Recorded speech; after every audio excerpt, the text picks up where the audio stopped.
De amarlo a Él lo habló en los 10 mandamientos. Y lo habló también bajo la dispensación de la ley.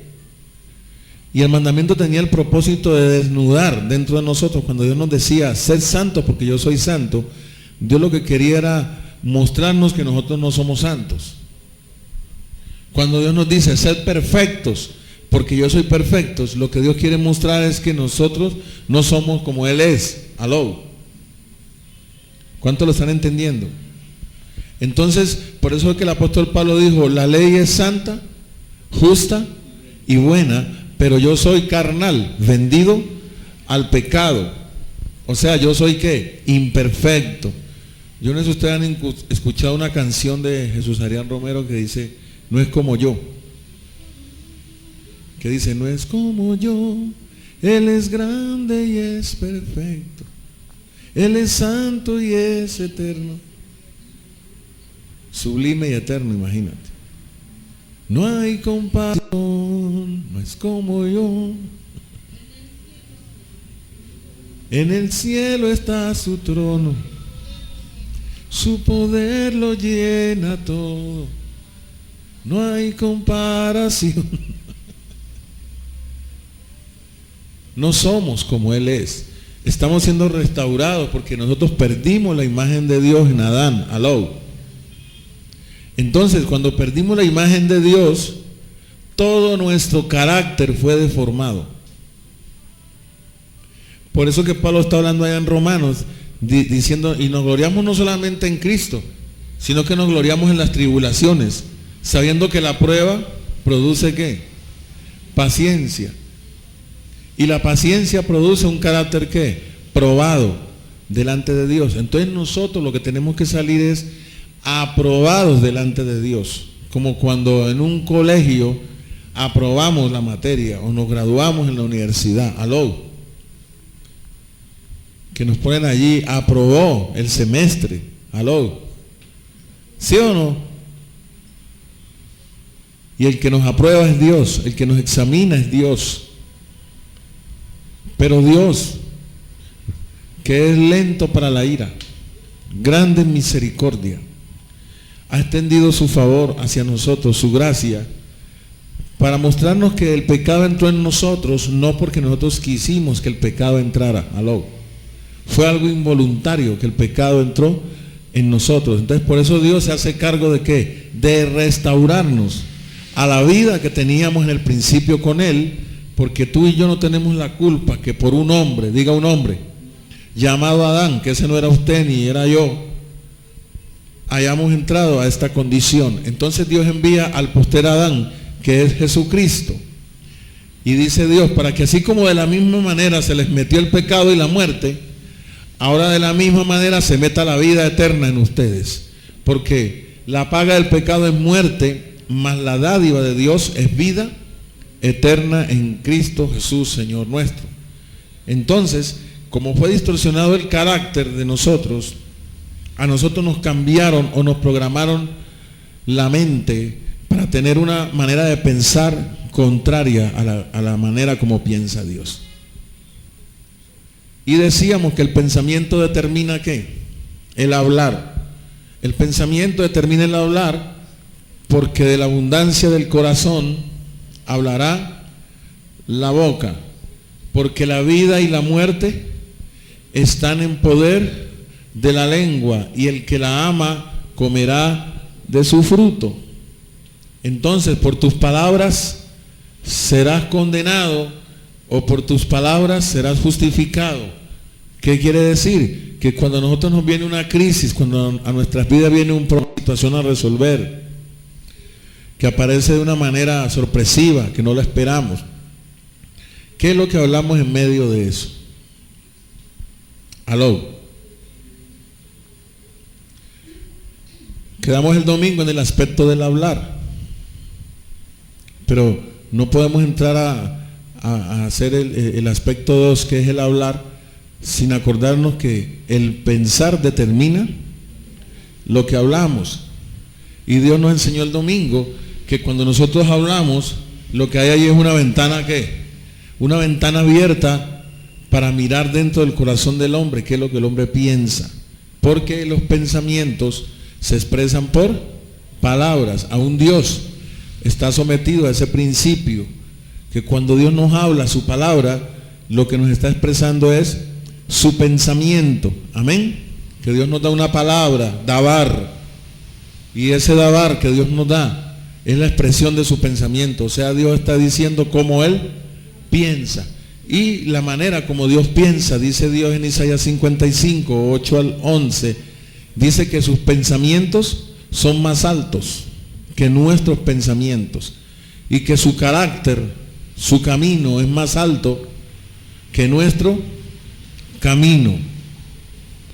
Entonces, diga, Dios está más alto. Entonces, como Dios está más alto, Dios tiene que llevarte al nivel de donde Él está. Amén. Vamos a Isaías 57. Isaías 57.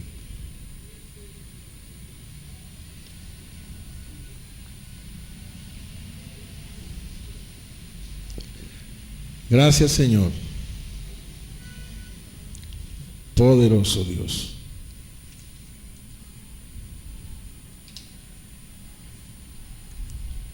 Verso 14 al 17.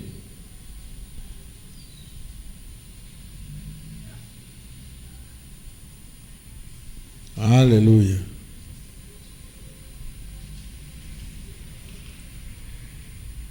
Santo eres.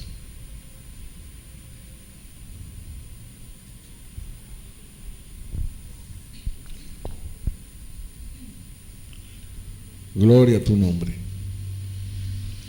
¿Lo tienen todos? Isaías 57, 14 al 17. Dice así la palabra. Y dirá: allanad, allanad, barred el camino, quitad los tropiezos de mi pueblo. Entonces, ¿qué es lo que Dios necesita hacer en nuestras mentes? ¿Usted sabe lo que es allanar? ¿Qué es allanar? Aplanar, pisotear, allanar el camino, quitar obstáculos. Ahí está el contexto, dice tropiezos, obstáculos. ¿Sí? Quitar los tropiezos, obstáculos. ¿De dónde? ¿De dónde? ¿De dónde quitan esos tropiezos? ¿Eh? Los tropiezos del camino. Allí la palabra es deret. Deret, camino, ahí la palabra derek, con K al final, derek. Significa carácter, conducta, manera de ser. Entonces, ¿dónde tiene el pueblo de Dios los tropiezos y los obstáculos? En la mente. El pecado, el veneno del pecado está en la mente del hombre. Por eso el corazón es engañoso, malo y perverso más que todas las cosas. Porque de allí se levanta la perversidad, la maldad, todo lo satánico y pecaminoso se levanta allí, en la mente, en el corazón del hombre. Entonces, Dios mandó a su profeta Isaías y le dijo a Israel que él iba ¿a qué? A allanar. ¿Y a qué? Oye, la luz Nere, y a barrer. Diga, y a barrer. Diga, a limpiar. Diga, a formar nuestro carácter. A formar nuestro carácter. A cambiar nuestra manera de pensar. ¿Por qué? Porque Dios necesita manifestarse a través del cuerpo. Y ese cuerpo tiene unos miembros y una cabeza. La cabeza es Cristo. Los miembros somos nosotros. Pero estos miembros tenemos un conflicto interior. Y lo tenemos en nuestra mente, en nuestra manera de pensar. Entonces, por eso cuando Dios dice en Jeremías 9, 23 al 25, no se alabe el sabio en su sabiduría, ni el valiente en su valentía, ni el rico en sus riquezas, mas alábese en esto el que se hubiere de alabar, en entenderme y conocerme, que yo soy Dios y fuera de mí no hay quien salve. Eso dice Dios. Entonces la fuente de salvación está ¿dónde? En Él. Fuera de Él, ¿qué? No hay quien cambie al hombre. La psicología no lo va a cambiar, la filosofía tampoco. La educación no ha podido cambiar el corazón del hombre. Antes los más educados son los más rebeldes, los más mal educados, porque tienen más filosofía y más conocimiento. ¿Para qué? Para rebatir. Hoy estaba escuchando que el presidente Juan Manuel Santos es un sofista. Y dije, ¿y cómo así que es un sofista? Digo, sí, porque él todo lo que él plantea lo da distorsionado. Lo plantea distorsionado, ya distorsionando la tutela. Cuando precisamente la tutela se instituyó, es por eso, porque arriba y lo condenan a uno a 15 años. Un loco por allá, sin mirar las leyes, sin hacer justicia, ¿sí? Sino manejando la ley desde un punto de vista, pero no tomando en cuenta las leyes que van a favor de la persona. Entonces, la misma ley que te condena es la misma ley que te defiende, ¿sí? Entonces hay justicia. Pero ¿qué pasaba con esos fallos? Que había siempre injusticias, y por causa de esas injusticias fue que nació la tutela, porque le violaban el debido proceso y los derechos a las personas. Amén. Aquí tú estás tratando con un Dios justo. Aló. Estás tratando con un Dios que no es hombre, ni hijo de hombre. Y cuando Él dice mi palabra, la de Él, la palabra de Dios, está diciendo palabra de Dios, no palabra de qué, de hombre. Entonces quiere decir que tú y yo podemos por fe recibir esa palabra, arraigar esa palabra en nosotros, porque es una palabra de qué, de verdad, no es una palabra de mentira. La palabra de Dios no es palabra de mentira. Que los que la distorsionan, dice el apóstol Pablo, lo hacen con astucia, ¿cierto? Y con trampas, con estratagemas, dice la Biblia, estratagemas.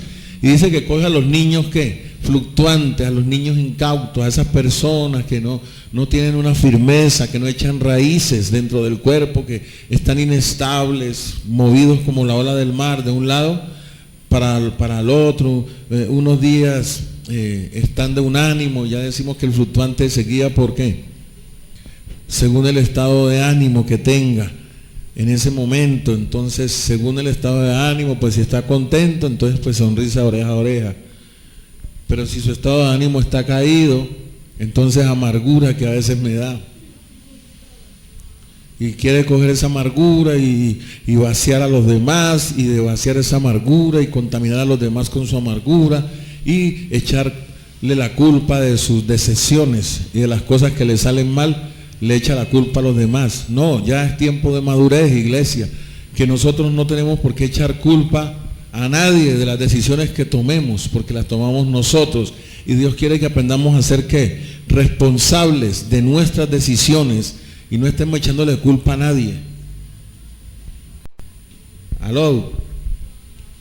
Yo escuchaba a una señora en estos días y decía, no, es que mi hijo se volvió marihuanero por ese asqueroso de aquí enseguida, porque ese es el que venía aquí y lo sonsacaba y se lo llevaba y me lo metió al vicio, ¿sí? Le puso un revólver, lo cogió y lo obligó a fumar marihuana. ¿Cuántos de los varones que estamos aquí tuvieron amigos o compañeros de estudio marihuaneros? Como arroz picado, ¿sí o no? Bueno, gloria a Dios, que Dios no nos permitió a nosotros agarrar ese vicio. Amén. Gloria al Señor, que nos guardó en el momento que estábamos allí en medio de esas cosas.